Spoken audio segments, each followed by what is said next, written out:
त्यसो त नेपाली राजनीतिक क्षेत्रमा अनगिन्ती राजनीतिक नेताहरू छन्, तर कहीँ कतै पाल्पा जिल्ला नेकपा एमाले नेताको नाम उल्लेख गर्नुपर्दा एक चिर परिचित नाम हो धनेन्द्र राज घिमिरे। उहाँ नेपाली राजनीतिमा एक यस्ता व्यक्ति हुन् शालीन, बौद्धिक, लगनशील र वैचारिक व्यक्तित्वले भरिएको राजनेताको रूपमा चिनिनुहुन्छ। हुन त धनेन्द्र राज घिमिरे पाल्पा जिल्ला त्रिभुवन विश्वविद्यालयको पूर्व प्रधानाध्यापक पनि हुन्। उहाँ नेकपा एमालेको पार्टीमा 2035 सालदेखि नै अनवरत रूपमा सक्रिय र इमान्दारी हुँदै आउनु भएको छ। उहाँ अनेरा सबियुको पहिलो अध्यक्ष समेत हुनुभएको हो। शिक्षक संगठन र अनेरा सबियुको नेतृत्व गर्दा प्रहरीको कुताएर जेल समेत पर्नुभएको थियो। यस्तो विषम परिस्थिति बीच पनि देश र जनताको हित र सेवाको लागि भने सधैँ नै अग्रसर नै हुनुभयो। उहाँ विशेष गरी आफ्नै दाइबाट राजनीतिमा लाग्नलाई प्रेरित हुनुभएको हो। धनेन्द्र राज घिमिरे हाल पाल्पा जिल्ला नेकपा एमालेको नव अधिवेशनबाट सर्वसम्मतले सभापतिमा नवनिर्वाचित हुनुभएको हो। जे होस्, उहाँलाई ढिलै भए पनि धेरै धेरै शुभकामना तथा बधाई। आगामी कार्यकालको सफलताको शुभकामना। उहाँसँग रिमिङ अनलाइन टिभीले लिएको केही अन्तरङ्ग कुराकानी यहाँ प्रस्तुत छ।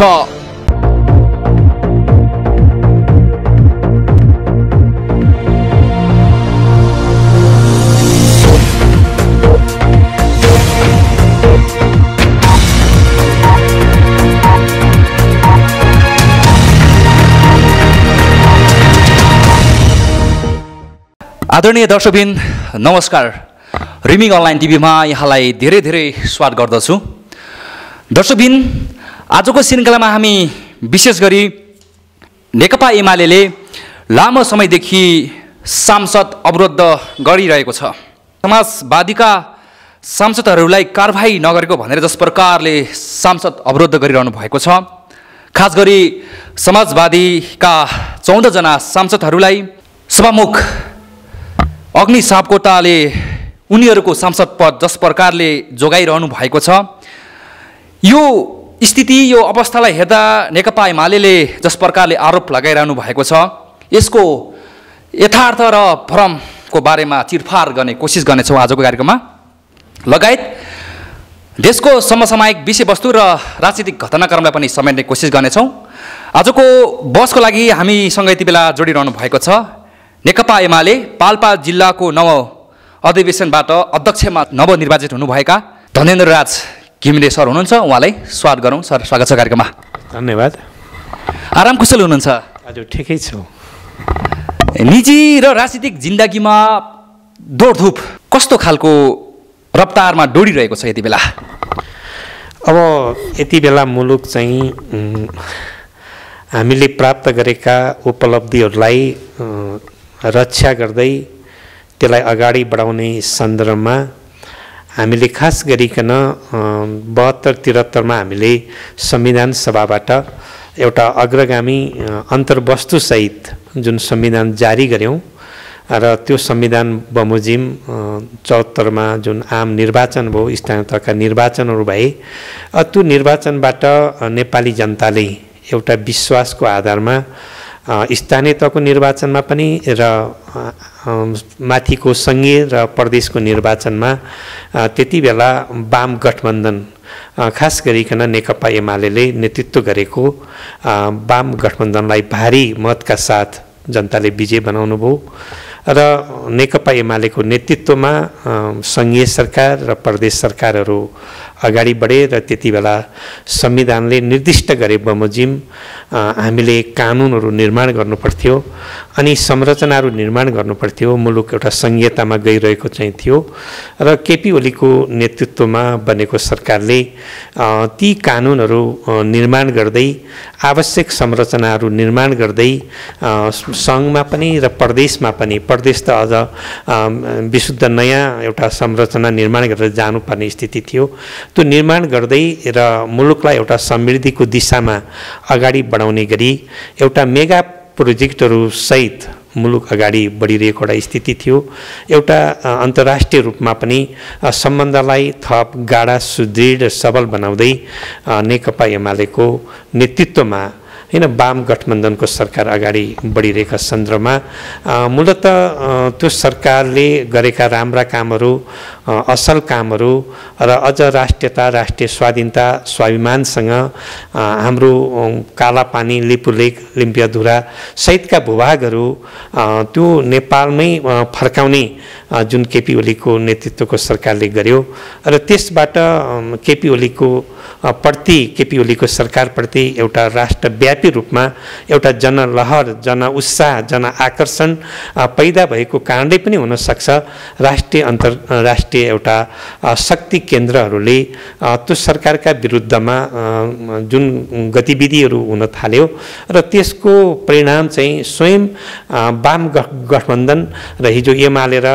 माओवादी मिलेर जुन नेकपा बनेको थियो स्वयं आफ्नै पार्टीभित्रबाट नेकपा भित्रैबाट नेकपा एमालेको नेतृत्वमा केपी ओलीको नेतृत्वमा बनेको सरकारलाई अप्ठ्यारो पार्ने गरी त्यो सरकारलाई अगाडि बढ्न नदिने गरी र अन्ततोगत त्यसलाई अपदस्थ हुने गरी जुन गतिविधिहरू भए यो मुलुकको परिवर्तनको झन्डा बोक्ने पार्टी नेकपा एमाले नै हो भन्ने ढङ्गबाट एउटा आम जनताहरूमा चाहिँ त्यो खालको विश्वास पैदा भइरहेको छ र यति बेलै राजनीतिक दलहरूले आफ्नो राजनीतिक जीवनलाई अद्यावधि गर्ने पार्टी जीवनलाई अद्यावधि गर्ने सन्दर्भमा राजनीतिक दलहरूको चाहिँ अधिवेशन र महाधिवेशनहरूबाट आफ्नो पार्टी जीवनलाई अद्यावधि गर्ने जुन संवैधानिक व्यवस्था हो त्यस अनुरूप पनि नेकपा एमाले पहिलो शक्तिका रूपमा राजनीतिक दलमा पहिलो शक्तिका रूपमा सबैभन्दा पहिला आफ्नो पार्टीका चाहिँ अधिवेशन र महाधिवेशन राष्ट्रिय महाधिवेशन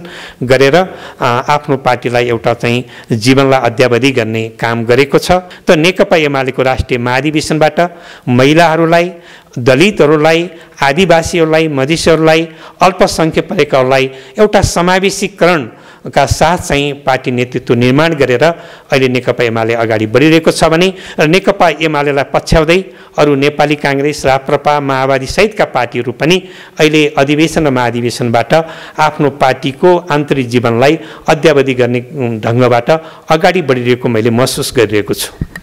तपाईले जस प्रकारले नेपाल कम्युनिस्ट पार्टी एमाले जसरी आगामी निर्वाचनको लागि जसरी अगाडि बढ्ने योजना बनाइरहनु भएको छ कि अब जस प्रकारले एमाले सांसद अवरोध गरेकै कारण कतै जनताका मुद्दाहरू मुखरित हुँदै गएको छ कि भन्ने जस प्रकारको अथवा तिनीहरूको स्थान आज बन्धक बनेको हो कि भन्ने पनि छ, यो कतिको सत्यता छ सर?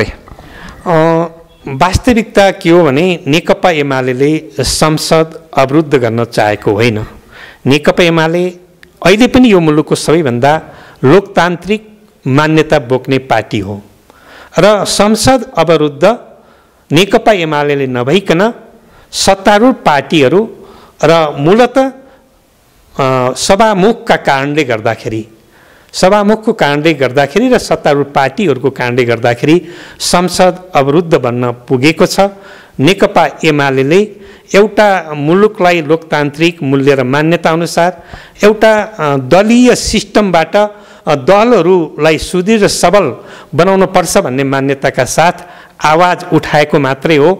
वास्तवमा नेकपा एमाले संसद अवरुद्ध गर्न चाहेको होइन र त्यो संसद अवरुद्ध गराउनलाई चाहिँ त्यो वातावरण निर्माण गर्ने काम सत्तारूढ पार्टीहरू सरकार र मूलत सभामुखबाट भइरहेको छ भन्ने मलाई लाग्छ।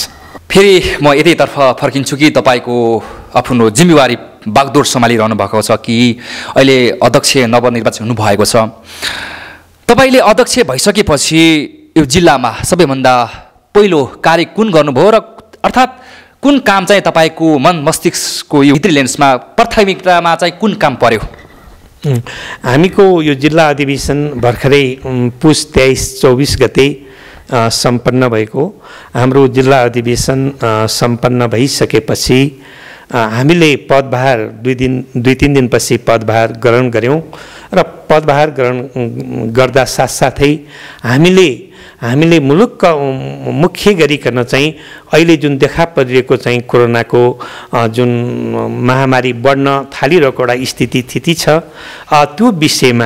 त्यो विषयमा चाहिँ हामीले अब जनताको जीवन रक्षा कसरी गर्न सकिन्छ त्यो एउटा प्रमुख कारण हो भनेर त्यो विषयलाई मध्यनजर गरिकन र हामीले त्यो स्वास्थ्य मापदण्डलाई अवलम्बन गरिकन हाम्रो पार्टीका नेता कार्यकर्ताहरू मूलतः जनताको जीवन रक्षाको निम्ति हैन जनताका बीचमा पुग्ने र यो कोरोना महामारीलाई कसरी कम गर्न सकिन्छ, कसरी नियन्त्रण गर्न सकिन्छ, कसरी सम्बन्धित पक्षलाई अथवा राज्य पक्षलाई सघाउन सकिन्छ, यो विषयमा हामीले ध्यान केन्द्रित गर्नुपर्छ भनेर मैले हिजो मात्रै पनि एउटा प्रेस विज्ञप्ति चाहिँ जारी गरेको छु र त्यो प्रेस विज्ञप्तिमा मैले मुख्य गरिकन 4-5 वटा कुराहरूलाई चाहिँ मैले जोड दिएको छु। त्यसमा हामीले अहिले यो अधिवेशन सम्पन्न भइसकेपछि हाम्रो पार्टीको बैठक बसेर हाम्रो पार्टीका पदाधिकारी र सदस्यहरूको जिम्मेवारी बाँडफाँड गर्ने, कार्य विभाजन गर्ने एजेन्डा रहेको चाहिँ थियो र त्यो अहिले कोरोना महामारीको कारणले गर्दाखेरि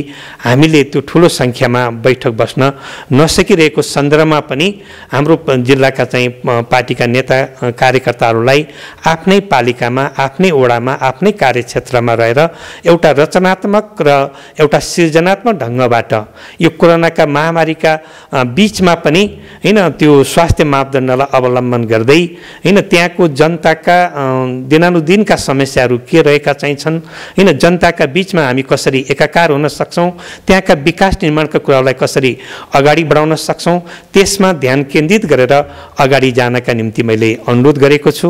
त्यस्तै गरी दोस्रो नम्बरमा मैले अहिले जुन कोरोना महामारी अगाडि बढ्दैछ तर राज्य गैर जिम्मेवार बनिरहेको छ, सरकार गैर जिम्मेवार बनिरहेको चाहिँ छ।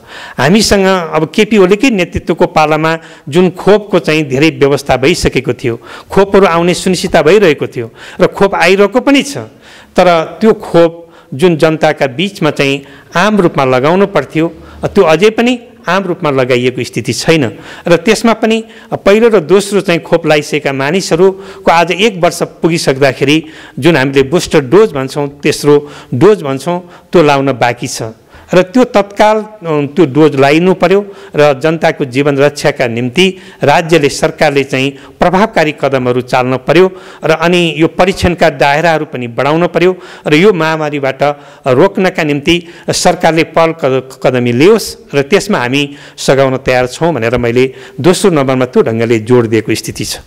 तेस्रोमा मैले अहिले जनताको चाहिँ जुन दिनानुदिनका जनतासँग जोडिएका जुन विषयवस्तुहरू छन्, खास गरिकन उपभोग्य वस्तुहरूमा जुन अहिले महँगी बढिरहेको चाहिँ छ, एक खाले कृत्रिम अभावहरू पनि देखिने हो कि भन्ने कुराहरू रहेको छ, यसप्रति पनि मैले सरकारको चाहिँ ध्यान आकृष्ट गर्ने गरी विज्ञप्तिमा उल्लेख गरेको छु र त्यसपछि मैले अरू 2वटा मुख्य विषयहरू अहिले यो लोकतन्त्रको र हाम्रो संविधानको चाहिँ मुख्य आधार स्तम्भ भनेको चाहिँ स्थानीय तहहरू हुन्, स्थानीय सरकारहरू हुन्। यो स्थानीय तहको, स्थानीय सरकारको निर्वाचन यही वैशाखमा सम्पन्न गरिसक्नुपर्ने र हाम्रो संवैधानिक जुन निर्वाचन आयोग छ त्यो निर्वाचन आयोगले पनि वैशाख 14 र वैशाख 22 का निम्ति पहिलो र दोस्रो चरणका निम्ति निर्वाचन गर्नका निम्ति सरकारलाई सिफारिस गरेको पनि धेरै दिन भइसक्यो, तर सरकार चाहिँ यसमा उदासीनता देखाइरहेको छ। अहिले सरकार डराइरहेको छ कि हामीलाई के लागिरहेको छ भने नेकपा एमालेसँग जनता एउटा आकृष्ट भइरहेको स्थिति छ, जनताहरू आकर्षित भइरहेको स्थिति छ, नेकपा एमाले अगाडि बढिरहेको छ, जनताको विश्वास जितिरहेको छ, अहिले चुनाव गर्ने भने फेरि नेकपा एमाले नै आउँछ भन्ने सोचेर होला अहिले सरकार चाहिँ स्थानीय तहको चुनाव गर्न चाहिँ ऊ चाहिँ अगाडि बढिरहेको देखिँदैन। त्यस सन्दर्भमा चाहिँ यो एउटा लोकतन्त्र मूल्य मान्यताको चाहिँ खास गरी संवैधानिक उसको चाहिँ यो स्थानीय सरकार चाहिँ एउटा आधार स्तम्भ भएको हुँदाखेरि समयमै वैशाख महिनामै त्यो निर्वाचन आयोगले सिफारिस गरेको मितिमै तिथिमै चाहिँ स्थानीय तहको निर्वाचन गर्न सरकार अगाडि बढ्नु पर्दछ भन्ने मैले जोड दिएर हैन अगाडि बढेको एउटा स्थिति छ। विज्ञप्तिमा त्यो कुरा उल्लेख गरेको छु। तपाईले जस प्रकारले आफ्नो कदमहरू पहलहरू चलाइरहनु भएको छ त्यो पुरा होस्, यही शुभकामना छ तपाईलाई र तपाईको पार्टीलाई। अब म तपाईले यो प्रश्न सोध्छु कि राजनीतिले जनताको दशा सुधार्नको साथो पीडा र निराशाको विनिमय गरिरहेको छ, किन यस्तो गरेको होला सर? अब राजनीतिले जनतालाई जनताको जीवनमा परिवर्तन ल्याउने हो, जनतालाई सकेसम्म कसरी सुख दिने हैन, जनताको हित कसरी कायम गर्न सकिन्छ राजनीतिले त्यो काम नै गर्ने हो। हामी राजनीतिक दलमा राजनीतिमा लागेको पनि एकदम विशुद्ध जनताको हितको निम्ति, जनताको सेवाको निम्ति हामी लागेको र हामी आफ्नो क्षेत्रको, आफ्नो जिल्लाको, आफ्नो ठाउँको विकासको निम्ति लागेको स्थिति हो। मलाई के लाग्छ भने अब विकासै नभएको होइन, हामीले राजनीतिक रूपमा धेरै महत्त्वपूर्ण परिवर्तनहरू पनि गरेका छौँ। यति बेला हैन नेपालमा हैन नेपाली जनताहरूमा मूलत आफूलाई लागेका कुराहरू बोल्ने, राख्ने, भन्ने, सुनाउने हैन यी सबै अधिकारहरू अहिले जनतालाई प्राप्त भएको छ। नेकपा एमाले पाल्पा जिल्लामा त एउटा धेरै सुदृढ र सबल शक्ति हो। योभन्दा पहिला पनि नेकपा एमाले 54 सालमा विभाजन भएर एमाले माले भएको यहाँलाई जानकारी नै छ। अब त्यति बेला पनि म संयोगले पाल्पा जिल्लाको पार्टी प्रमुख म नै थिएँ।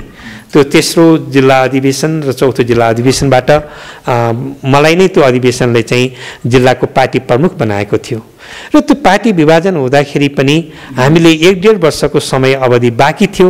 56 को आम निर्वाचनमा जाँदाखेरि मेरै नेतृत्वमा चाहिँ पाल्पा जिल्लाका 3वटै निर्वाचन क्षेत्रहरू हामीले शानदार ढङ्गबाट विजय हासिल गरेको मलाई त्यो अनुभव प्राप्त छ। त्यसैले आगामी स्थानीय तहको निर्वाचन अथवा अरू सङ्घ र प्रदेशको निर्वाचनमा पाल्पा जिल्लामा नेकपा एमाले विजय हासिल गर्नका लागि अरू राजनीतिक शक्तिहरूसँग चाहिँ अब गठबन्धन गर्नुपर्ने आवश्यकता देख्दिन। तर पनि नेकपा एमाले यो पाल्पा जिल्लाको पहिलो शक्ति भएको र एउटा मुलुकको कम्युनिस्ट आन्दोलनको चाहिँ मूल प्रभाव भएको हुनाले हामी फेरि एकदम घमण्ड गर्दैनौँ। म घमण्ड गर्दिनँ, म दम्ब देखाउन। फेरि पनि म के भन्न चाहन्छु भने हामीले सिङ्गो वामपन्थी हैन आन्दोलनलाई, वाम पार्टीहरूलाई हैन कम्युनिस्ट शक्तिहरूलाई चाहिँ हामीले एकीकरण गर्दै, एकताबद्ध गर्दै हामी अगाडि बढ्नु पर्दछ भन्ने हैन मेरो त्यो चाहिँ योजना रहेको छ। मैले अहिले यताउति भएका साथीहरू पनि फेरि यो मुलुकको मूल प्रवाहका रूपमा, कम्युनिस्ट आन्दोलनको मूल शक्तिका रूपमा नेकपा एमाले भएको र मुलुकको परिवर्तनको निम्ति, समाजको परिवर्तनको निम्ति नै नेकपा एमाले मात्रै त्यो परिवर्तनको झन्डा बोक्न सक्ने भएको हुनाले पनि सिङ्गो शक्तिहरूलाई, कम्युनिस्ट शक्तिहरूलाई एकताबद्ध गरेर नेकपा एमाले अगाडि बढ्नु पर्दछ भन्ने मलाई लागेको छ।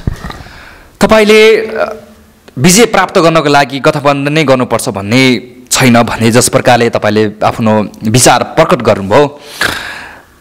अब तपाईले मलाई यति जानकारी गराउनुहोस् या जनतालाई, आगामी निर्वाचनमा आम नागरिकले नेपाल कम्युनिस्ट पार्टी एमालेलाई विश्वास र भरोसा गर्ने आधारहरू के हुन सक्छ? उसो भए नेकपा एमालेलाई विश्वास गर्ने आधारमा हामी राष्ट्र, राष्ट्रियता, राष्ट्रिय स्वाधीनता, राष्ट्रिय स्वाभिमान, भौगोलिक अखण्डताका निम्ति नेकपा एमाले मात्रै यस्तो एउटा शक्ति हो जसले आफ्नो पार्टीको हितलाई भन्दा पनि राष्ट्रिय स्वार्थलाई माथि राखेर हैन राष्ट्रिय स्वाधीनताका निम्ति, भौगोलिक अखण्डताका निम्ति नेकपा एमाले चाहिँ नेतृत्व गर्न सक्छ भन्ने विश्वास हामीले विगतका दिनहरूबाट पनि केपी ओलीले नेतृत्व गरेको, चाहे संविधान जारी भइसकेपछि केपी ओली प्रधानमन्त्री हुँदाखेरि भारतले लगाएको नाकाबन्दीको कुरो होस्,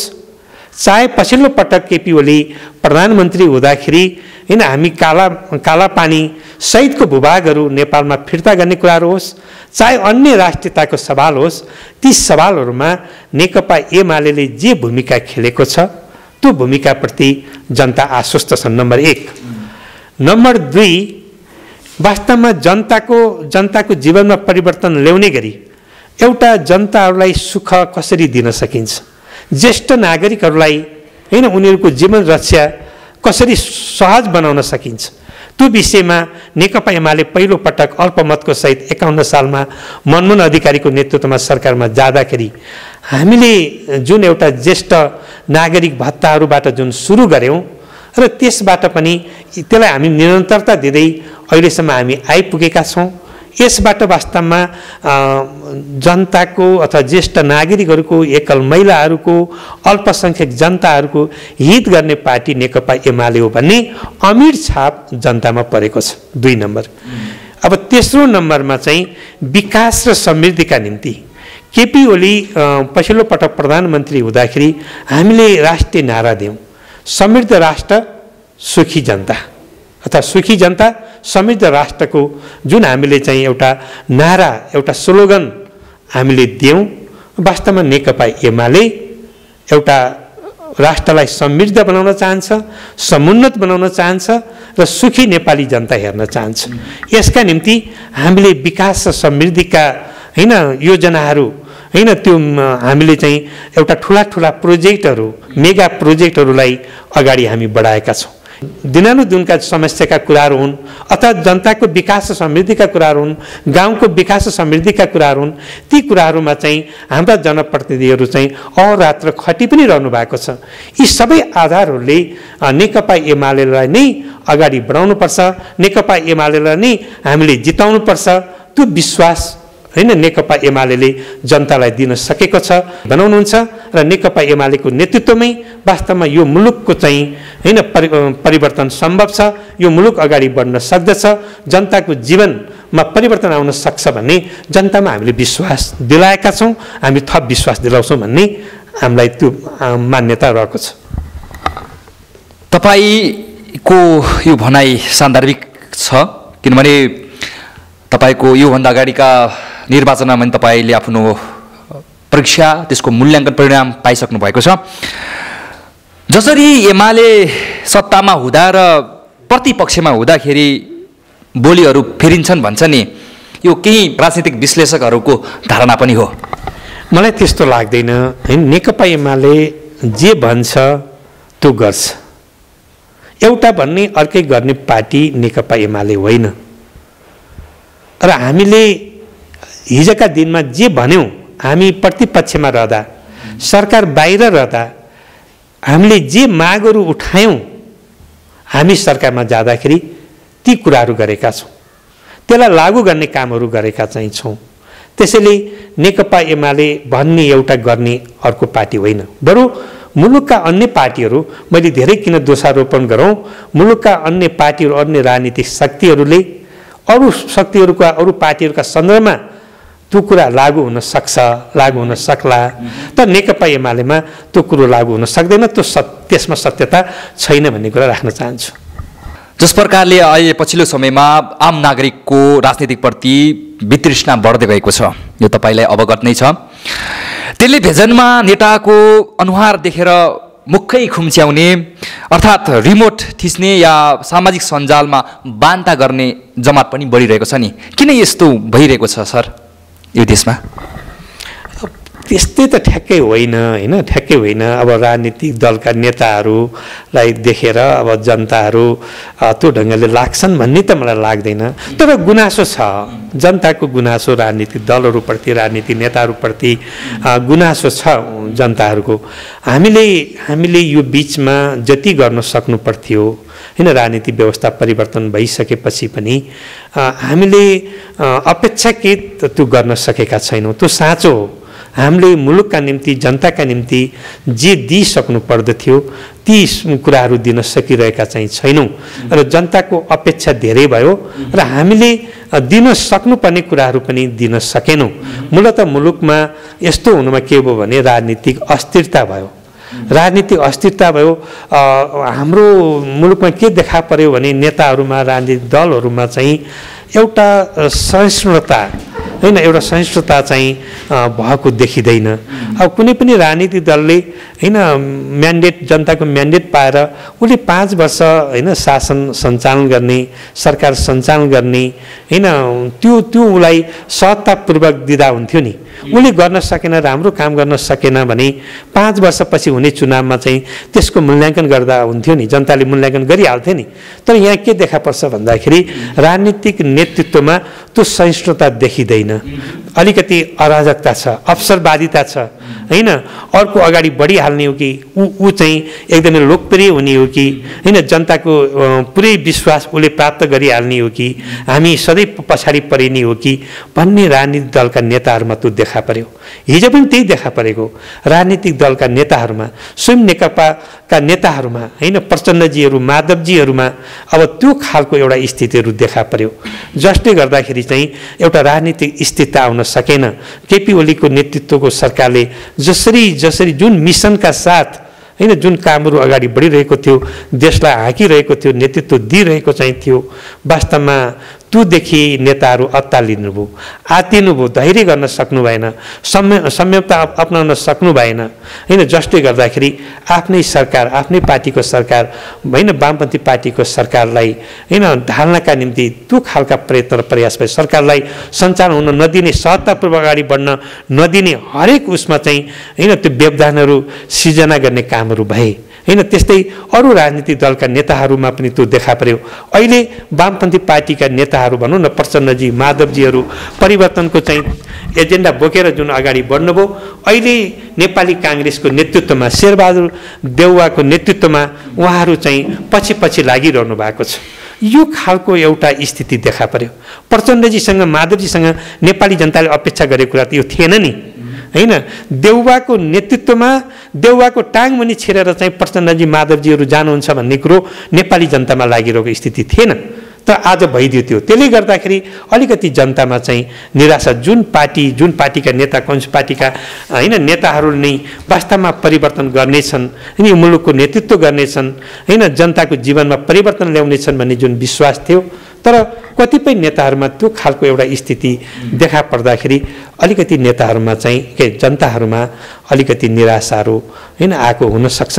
तर यो निराशालाई हामीले फेरि आशामा हामी बदल्छौँ। नेकपा एमाले जनतामा देखा परेको निराशालाई हामी छिट्टै फेरि स्थानीय तहको निर्वाचनबाट, प्रदेश सङ्घको निर्वाचनबाट फेरि हामी विजय प्राप्त गरेर फेरि मुलुकलाई नेतृत्व प्रदान गरेर फेरि विकास र समृद्धिको अभियानलाई अगाडि बढाएर जनताको जीवनमा परिवर्तन ल्याउने गरी कार्यक्रमहरू अगाडि बढाएर फेरि जनतालाई चाहिँ एउटा आशामा, विश्वासमा चाहिँ हामी बदल्न सक्छौँ भन्ने त्यो विश्वास मलाई छ। तपाईले आगामी दिनहरूमा अब पुनः नेकपा एमाले नै अग्रपङ्क्तिमा अगाडि बढ्नेछ भन्ने विचार प्रकट गर्नुभयो। मलाई उसो भए मलाई यति जानकारी गराउनुहोस् कि तपाईले कोर्नु भएको चित्र कस्तो छ सर यो देशको? अब यो मुलुकको चित्र वास्तवमा हाम्रो देश प्राकृतिक रूपमा जुन सुन्दर छ, सानो देश भएर पनि हिमाल छ, पहाड छ, मधेस छ, तराई छ, अनि यति सानो देशमा पनि विभिन्न वेशभूषाहरू छ, विभिन्न हामी जनजातिहरू छौँ, विभिन्न रहनसहन छ हैन। अब साँच्चै त्यही खालको हैन वनस्पतिहरू, त्यही खालको चाहिँ वन्य जन्तुहरू, यी सबै हेर्दाखेरि साँच्चै अति स्वर्णिम असाध्यै सुन्दर देश छ भन्ने मलाई लाग्दछ नेपाल। हो, यति प्रकृतिले यति सुन्दर देश नेपाल छ। हामीले गऱ्यौँ भने हैन, हामी आट्यौँ भने, हामीले त्यो इच्छा शक्ति देखायौँ भने नेपाललाई किन हामीले संसारकै एउटा सुन्दर, सुसंस्कृत, सम्पन्न हैन मुलुक किन बनाउन सक्दैनौँ भन्ने मलाई लाग्दछ। हामी बनाउन सक्छौँ। हो, त्यसका निम्ति हामीसँग इच्छा शक्ति हुनु पर्यो, नेतृत्वसँग इच्छा शक्ति हुनु पर्यो। त्यो इच्छा शक्तिका साथ नेतृत्वसँग चाहिँ मुलुकको हैन विकासको, समृद्धिको चाहिँ योजनाहरू हैन खाकाहरू हुनु पर्यो, हैन योजना खाकाहरू हुनु पर्यो। अहिलेसम्म हाम्रा योजनाहरू के छ भन्दाखेरि हामी पूर्वाधारमा मात्रै जोड दिइरहेका छौँ। हो, पूर्वाधार विकासको चाहिँ आधारशिला हो, तर हामीले पूर्वाधारको विकासको साथसाथै हामीले मानिसको जीवनलाई साँच्चै सुसंस्कृत बनाउने हो भने, संस्कारयुक्त बनाउने हो भने हामीले त्यही खालको शिक्षा, दीक्षा हामीले किन प्रदान गर्न सक्दैनौँ हैन? किन हामीले जनताको जुन एउटा हैन आफै लाउँ, आफै खाउँ, आफै मस्ती गरौँ भन्ने भनाइलाई किन रूपान्तरण गर्न सक्दैनौँ? किन परिवर्तन गर्न सक्दैनौँ? किन हामी सबै मानव जातिको विकास हुँदा मेरो स्वयं विकास हुन्छ हैन, सिङ्गो मानव जातिको विकास हुँदा हामी सबैको विकास हुन्छ हैन? यो भावना हामी जनताका बीचमा चाहिँ लैजानु आवश्यक छ। हामीले यो भावनाका साथ, यो एउटा हैन विशाल सोचाइका साथ हामीहरू अगाडि बढ्न सक्यौँ भने मलाई लाग्छ यो सोचका साथ गयौँ भने हामीले बनाएका चाहिँ नीतिहरू, हामीले बनाएका योजनाहरू, हामीले बनाएका खाकाहरूले चाहिँ सार्थक रूप लिन सक्छन्। अन्यथा हामीले जतिसुकै ठुला ठुला हैन हामीले योजनाका ठेलीहरू बनाएर मात्रै हुँदैन कि त्यो योजनाबाट हामीले मानिसमा अथवा हाम्रो समाजलाई कसरी सुसंस्कृत बनाउन सक्छौँ, कसरी सुसम्पन्न बनाउन सक्छौँ, कसरी समुन्नत बनाउन सक्छौँ, हामीले त्यो सोचका साथ चाहिँ हामीले योजना खाकाहरू अगाडि बढाउनुपर्छ भन्ने मलाई लाग्छ। यति सुन्दर विश्वास अनि यति सुन्दर विचार अनि यति सुन्दर परिकल्पना गरिरहनु भएको छ। यति राम्रो यति सुन्दर परिकल्पना भएको मान्छेहरू किन होला सर? देशलाई नै कुरूप बनाउँदै गइरहेको छ नि। अब देशलाई कुरूप बनाउँदै गएको भन्ने कुरामा त मैले सहमति राख्न सक्दिनँ हैन।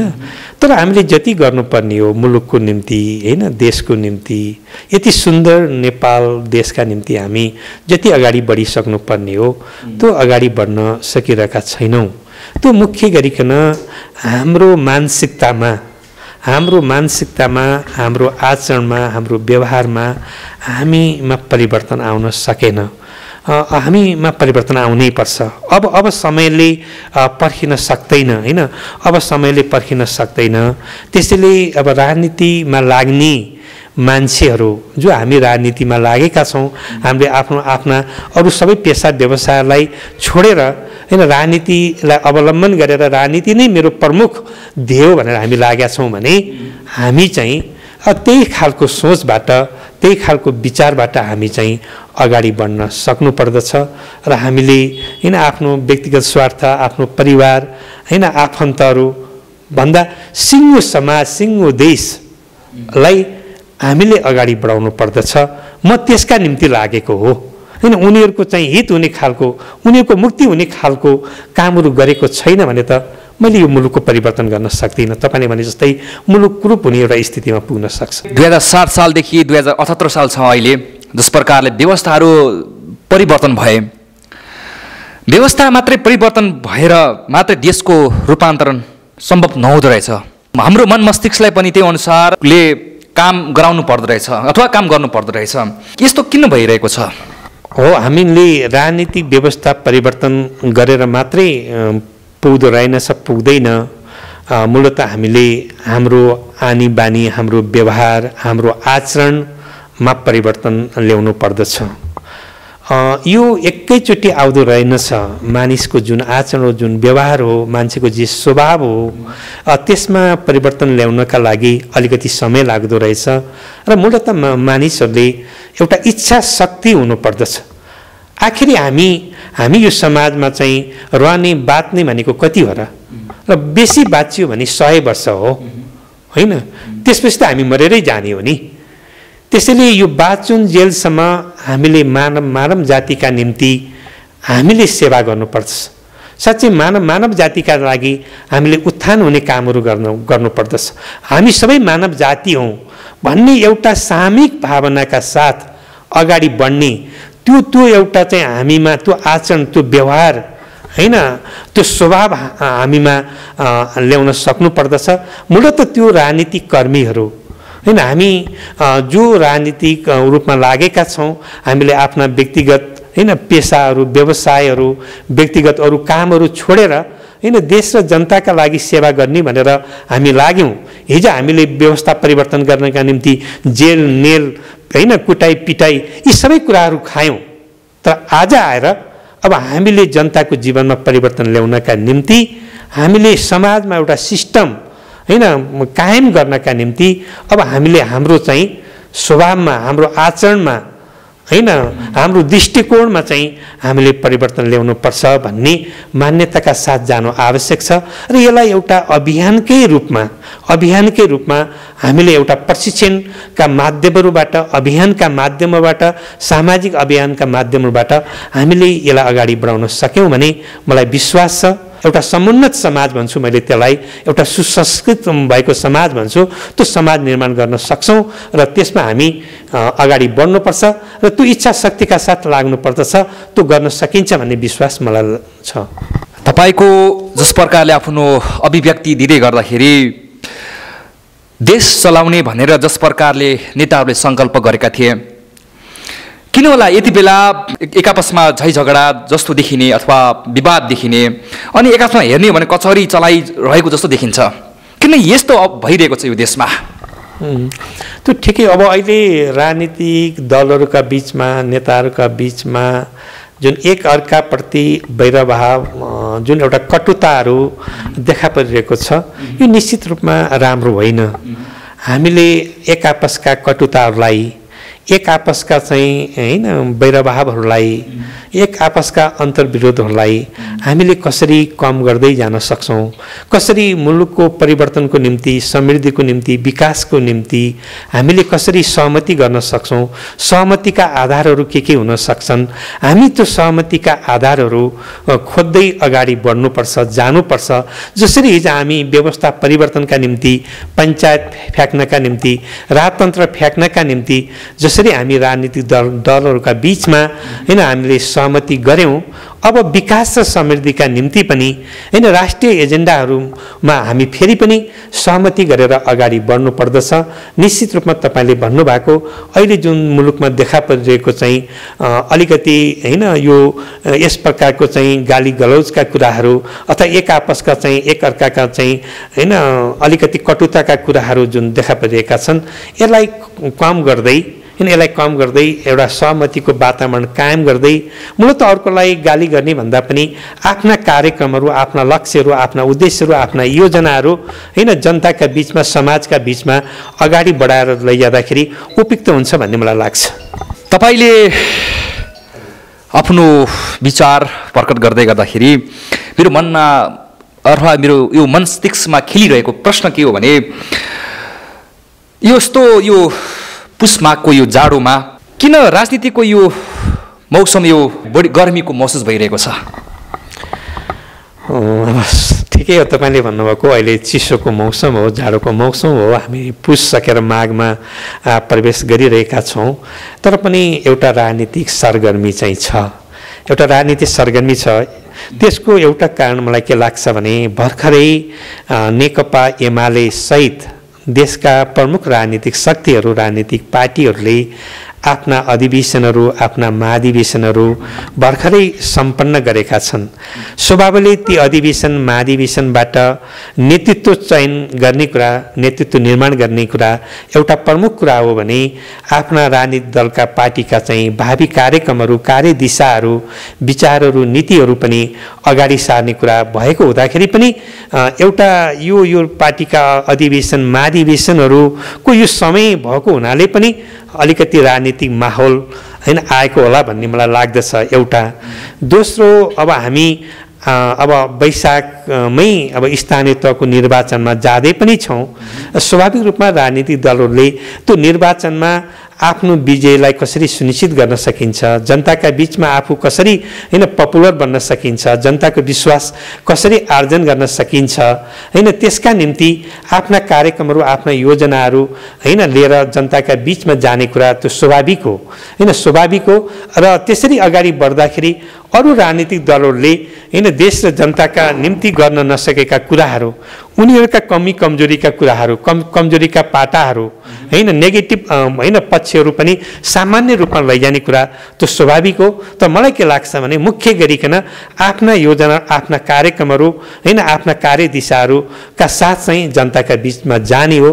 त्यसैले पनि यी दुईटा कारणले गर्दाखेरि एउटा भर्खरै राजनीतिक दलहरूको चाहिँ अधिवेशन महाधिवेशनहरू सम्पन्न भएको र अर्को हामी तत्कालै एउटा स्थानीय तहको निर्वाचनमा पनि हामी जाँदै गरेको कारणले गर्दाखेरि पनि यो चिसो समयमा पनि राजनीतिक सरगर्मी चाहिँ अगाडि बढेको हुनुपर्छ भन्ने लाग्छ। वैशाखदेखि स्थानीय निर्वाचन हुने प्रस्तुत गर्दै गर्दाखेरि कसरी प्रस्तुत हुन्छ अब नेकपा एमाले आगामी निर्वाचनमा? सिंगै पार्टी मात्रै बढ्छ कि या गठबन्धन गरेर अगाडि बढ्नेछ?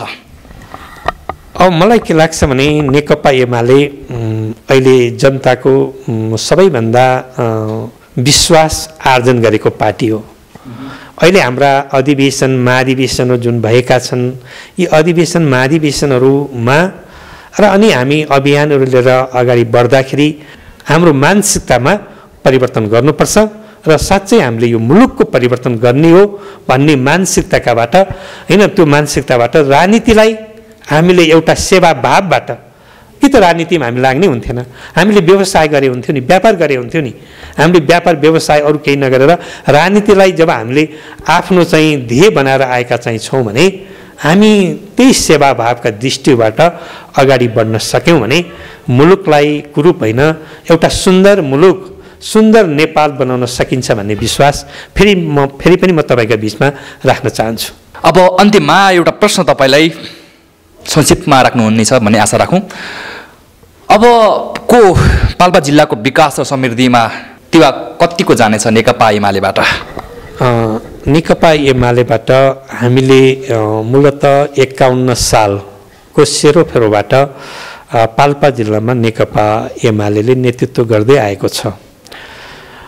नेकपा एमाले नेतृत्व गर्दै आएको छ र पाल्पा जिल्लामा हामीले अपेक्षा गरे अनुसार हामीले कामहरू गर्न नसकेको भए पनि एउटा भन्ने एउटा स्थिति छैन हैन। हामीले यो 20-25-30 वर्षको चाहिँ दौरानमा हामीले धेरै पूर्वाधारका कामहरू गरेका छौँ। चाहे त्यो बाटोको कुरा होला, त्यो चाहे खानेपानीको कुरा होला, चाहे त्यो सिँचाइका कुरा होला हैन, चाहे शिक्षाको कुरा होला, चाहे स्वास्थ्यको कुरा होला हैन। हामीले धेरै कुराहरूलाई अगाडि बढाएका चाहिँ छौँ। तर अपेक्षाकृत अझ हामीले गर्न धेरै बाँकी छ, धेरै गर्न बाँकी छ। म तपाईँको बिचमा राखौँ, मैले हैन बाटोघाटोको कुराहरू गरेँ, सडकको कुरा गरेँ।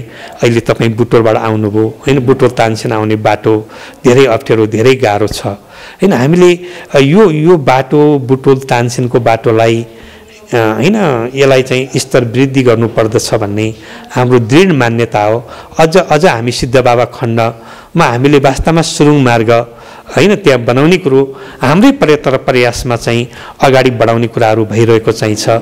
यद्यपि त्यसले मूर्त रूप लिन अझै बाँकी छ हैन। हामीले ती कुराहरू पुरा गर्दै हामी जाने हो। तर जिल्लाका अरू भागहरूमा, अरू भेगहरूमा गाउँहरू जोड्ने, टोलहरू जोड्ने ठाउँहरूमा हामीले धेरै विकासका पूर्वाधारहरू पुर्याइसकेका चाहिँ छौँ। अब यही पूर्वाधारमा टेकेर हामीले थप विकास र समृद्धिका कुराहरू अगाडि बढाउनु पर्दछ।